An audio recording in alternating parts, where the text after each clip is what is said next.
What if the respect you crave from others is a shadow, and you have spent your life chasing it while the real substance self-mastery remains neglected? What if the approval you seek is a currency minted by strangers, whose valuation changes with the wind, while the gold standard of your own character lies untouched in the vault?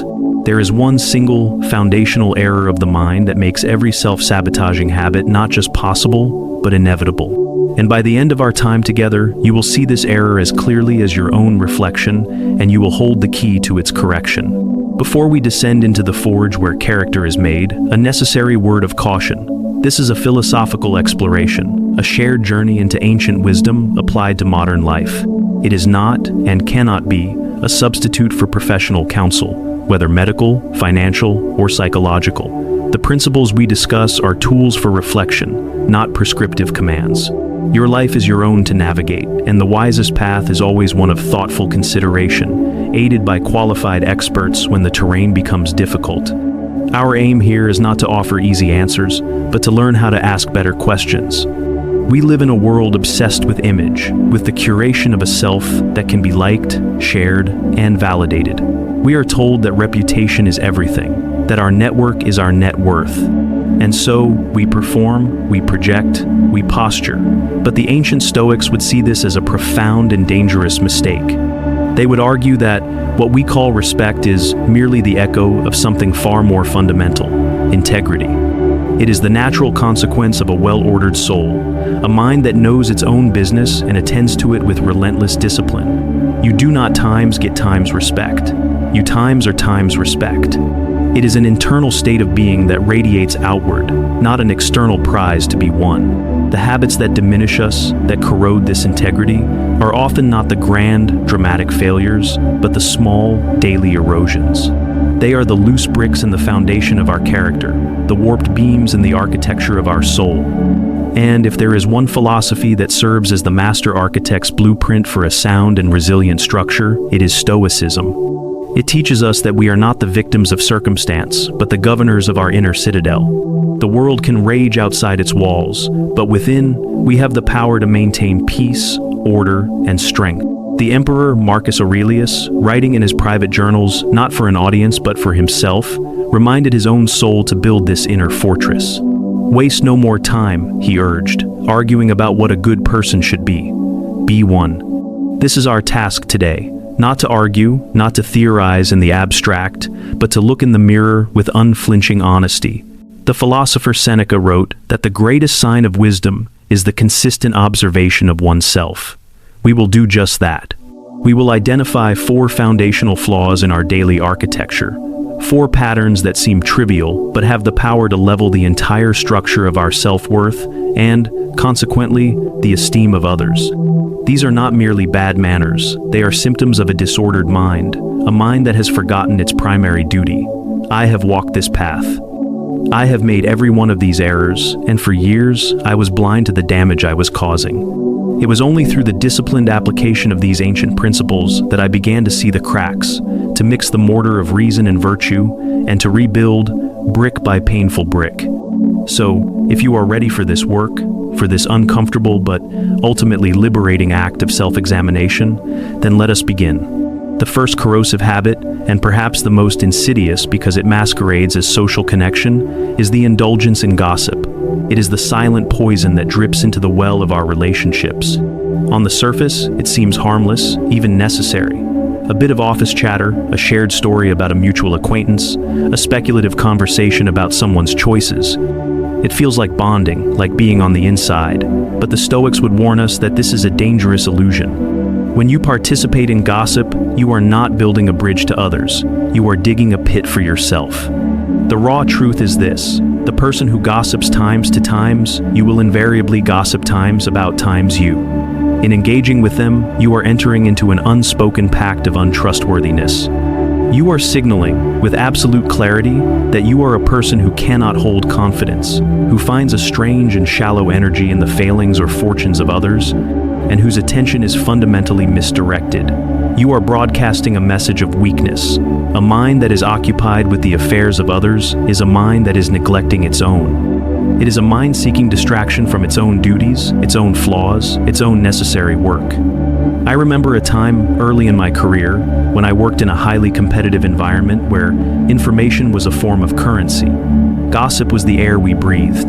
Conversations in the hallways and after hours were a constant analysis of who was rising, who was falling, who was allied with whom. It felt strategic, almost like a game of chess. I participated eagerly, believing I was being savvy, staying informed. I would share a small, seemingly harmless detail about one colleague to gain a piece of information about another. One day, a project I was leading faced a sudden, unexpected setback. It was a minor issue, easily correctable, and known only to myself and one other person I considered a close confidant, someone with whom I had often traded these harmless bits of information. Within hours, I heard my own private concerns being discussed, twisted and amplified, by people 2 departments away. The setback was now being framed as a major failure, a sign of my incompetence. My confidant had immediately traded my vulnerability for social capital with someone else. The sting of that betrayal was sharp, but the realization that followed was devastating. I had not been betrayed. I had simply seen the rules of the game I was playing applied to me. I was a participant in a system of mutual distrust, and I had no right to be surprised when its gears ground me down. That was a preventable downfall, a failure born not of malice, but of mindless participation in a toxic culture. The Stoics teach that our primary duty is to attend to our own time's prohoresis asterisk, our faculty of choice, to examine our own judgments, impulses, and actions. The lives of others, their choices, their mistakes, their secrets are not our business. They are external to us, outside the fortress of our control. To focus on them is to abandon our post as the sentry of our own mind. Think of your attention as a finite and precious resource, like a single lamp in a dark, vast cavern. You can shine it on the path ahead, illuminating your own steps, your own obstacles, your own duties. Or you can swing it around wildly, pointing it into distant, irrelevant corners, catching fleeting glimpses of things that do not concern you. In doing so, you leave yourself in darkness. You stumble. The practice of resisting gossip is therefore not an act of social piety. It is an act of profound self-preservation. It is the discipline of keeping your lamp trained on your own path. Prefer conversations that analyze ideas, not people. Engage with principles, not personalities. When the talk turns to the affairs of another, practice a dignified silence. You will be amazed at how this simple refusal to participate shifts the energy around you. Initially, it may create distance, but over time, it will build a form of gravity. People will sense, even if they cannot articulate it, that you are a person of substance, a safe harbor, a mind concerned with what truly matters. You become the person to whom others bring their most serious ideas, not their most trivial rumors. The second habit that dissolves respect is a lack of reliability. It is the slow, steady decay of your word until it becomes weightless, meaningless. We live in an age of casual commitment. I'll be there, we say, with a silent internal asterisk that reads, unless something better comes up. We promise to help, we promise to deliver, we promise to change. But when the moment of action arrives, our promises evaporate, replaced by a fog of excuses, distractions, or worse, silence. Here is a truth as solid as iron. When your word loses its value, you lose your value along with it. The ancients saw a person's word as an extension of their soul. To give your word was to give a piece of yourself, a sacred bond. For the Stoic, integrity is not a performance for others. It is the alignment of your inner and outer self. It is the state in which your thoughts, your words, and your actions are a single, coherent force. When you say you will do something and you do not, you are not just letting someone else down. You are fracturing yourself. You are creating a dissonance between the person you claim to be and the person you are in practice. This internal fracture is the source of immense anxiety and self-doubt, which then projects outward as an aura of untrustworthiness. This was a hard lesson for me, born from a delayed awakening. For a long time, I mistook spontaneity for a virtue. I saw myself as flexible, adaptable, someone who didn't live by a rigid schedule. In reality, I was simply undisciplined and, if I am being honest, selfish. I prioritized my mood in the moment over the commitments I had made in the past. This came to a head with my own father. He was a man of few words, a retired engineer who saw the world in terms of structure and integrity. For his 70th birthday, he asked for only one thing: for me to help him build a set of bookshelves for his study. It was a project he had wanted to do for years. I was enthusiastic. "Of course," I said. "I'll be there Saturday morning, 9 sharp. We'll make a day of it." Saturday came, and a friend called with a last-minute ticket to a concert that night, a few hours away. I reasoned I could go help my father for a couple of hours and then leave early to make the show. I arrived at 10:30, already an hour and a half late. My father was in the garage, tools laid out with precision, wood measured and cut. He didn't say anything about my tardiness. We worked for a while, and then I broke the news that I had to leave in the early afternoon. I saw a flicker of something in his eyes, not anger, but a deep, quiet disappointment. He just nodded slowly and said, "All right, we'll finish it another time." He never brought it up again. The bookshelves sat there, half-finished, for months, a silent monument to my broken word. It was in the silence of the following weeks that the lesson landed. My father wasn't angry because he needed my help to build some shelves. He was hurt because my actions told him that my word, my commitment to him, was worth less than a fleeting impulse. My promise was cheap, and in that moment, I felt cheap.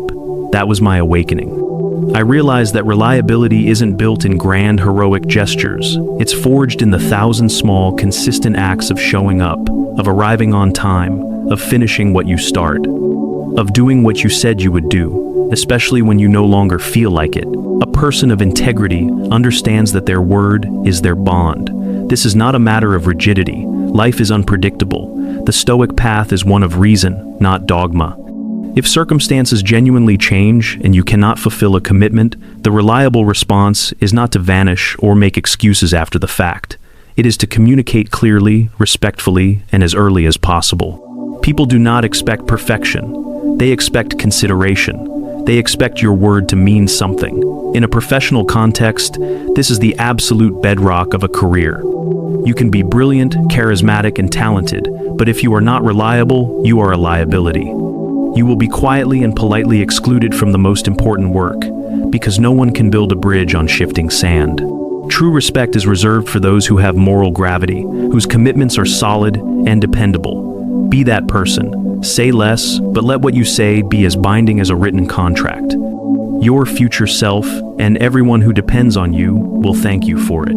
The third habit is one we commit almost unconsciously, yet it sends a message of profound disrespect. It is the habit of interrupting others while they are speaking. It seems so minor, a simple feature of dynamic conversation. We are excited, we have an idea, we want to contribute. We think we are participating, but what we are often doing is asserting dominance in the most subtle and damaging way.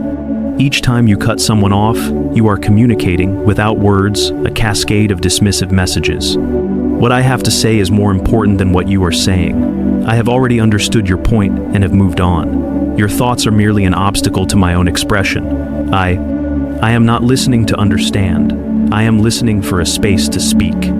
This habit, repeated over time, creates an environment of anxiety around you. People will either start shutting down in your presence, knowing their thoughts will not be given space to breathe, or they will enter into a competitive, combative mode of communication with you. Either way, genuine connection and collaborative thinking become impossible. It is the ego disguised as enthusiasm. I saw this manifest in a young woman I once mentored. Let's call her Sarah. She was brilliant, one of the sharpest minds I had ever encountered, full of energy and incredible ideas. In meetings, she was a force of nature, but her brilliance was handicapped by this one habit. She would barely let a colleague finish a sentence before she would jump in with a counter-argument, a refinement, or a completely new idea. She wasn't being malicious. She was simply so far ahead in her own mind that she couldn't bear the slower pace of group dialogue. For a while, her performance was so strong that this behavior was overlooked. But eventually, it began to take a toll. Her teammates grew resentful. They stopped offering their own nascent ideas in her presence, fearing they would be immediately dissected or dismissed. Her manager, a wise and patient woman, finally took her aside. She didn't criticize Sarah's intelligence. Instead, she asked a simple question. Do you want to be the person who has the best ideas, or do you want to be the person who leads a team that produces the best results? The question stopped Sarah in her tracks. Her manager continued, Right now, you are silencing the people who could make your ideas even better. Your impatience is costing you allies and insights. This was the beginning of a credible transformation for Sarah. It was not easy. The urge to interrupt was deeply ingrained, but she began to practice what I call Stoic listening. The philosopher Epictetus, a man who began his life as a slave and rose to become one of the most influential thinkers of his time, famously taught that we have 2 ears and 1 mouth for a reason, so that we may listen more and speak less.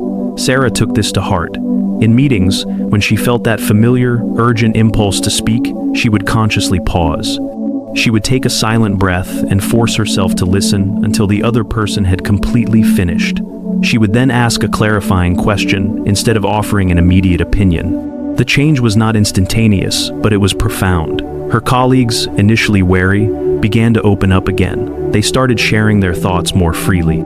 Sarah discovered that by creating space for others, she was not diminishing her own contribution. She was amplifying the collective intelligence of the entire team. She became not just a brilliant individual, but a respected leader. She learned that true power and influence do not come from dominating a conversation, but from understanding it.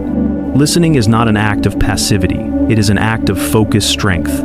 It is a declaration that you respect the reality and the perspective of the person in front of you. Practice this intentional silence. Let others finish their thoughts. Absorb what they are saying. You will not only gain their respect, you will gain a far deeper understanding of the world. The fourth and final habit is the corrosive practice of excessive complaining. It is the psychic pollution that fouls the air around you. Of course, we all complain. We get stuck in traffic, we deal with a difficult boss, the weather ruins our plans. A momentary vent can feel like a release valve. But there is a vast difference between a fleeting expression of frustration and a chronic state of complaint. When complaining becomes your default mode of communication, it ceases to be a relief and becomes your identity. You become the person who is defined by what is wrong with the world. And here is the brutal truth. Nobody wants to be around that person for long. Constant complaining is energetically draining. It pulls everyone into a vortex of negativity. People will begin to avoid you, often without even consciously knowing why. It is not because you are a bad person. It is because you are a difficult person to be around. You are a burden. You are constantly pointing out problems without ever proposing solutions or taking action. Moreover, the act of complaining is a profound act of self-disenfranchisement. The Stoics teach one of the most powerful lessons in all of philosophy: the dichotomy of control. There are things that are up to us, and there are things that are not. Our judgments, our choices, our actions, these are up to us. Everything else, the traffic, the weather, the actions of other people, is not. Complaining is the act of mentally resisting reality. It is the futile and exhausting effort of arguing with what times is asterisk. The rain will not stop because you lament it. The past will not change because you resent it. Another person will not alter their behavior because you fume about it. Living in a state of complaint is to live as a victim. And the problem with seeing yourself as a victim is that you have given away all your power. The world happens times to times you. You are at the mercy of circumstance. The Stoic, by contrast, understands that while they cannot control external events, they have absolute sovereignty over their response to those events. This is where true power lies. My own transformation in this area came from a single blunt comment from a close friend. For a period of my life, I had fallen into this trap. Everything was a source of grievance. My job was stressful. My commute was long. The political climate was infuriating. I thought I was being realistic, just telling it like it is. One evening, over dinner, I was on one of my usual tirades when my friend put down his fork, looked me straight in the eye, and said, "You know, it seems like nothing is ever good enough for you. Have you noticed that you talk more about your problems than you talk about your life?" Those words were like a slap in the face. My initial reaction was defensive, but I couldn't shake them. They echoed in my mind for days because they held the unmistakable ring of truth. I had become a chronicler of grievances. I had trained my mind to be a radar for negativity, and it was doing its job beautifully. I was seeing problems everywhere. That conversation was the catalyst. I began to consciously practice the Stoic discipline of acceptance and action. Every time I felt the urge to complain, I would stop and ask myself that fundamental question: is this within my control?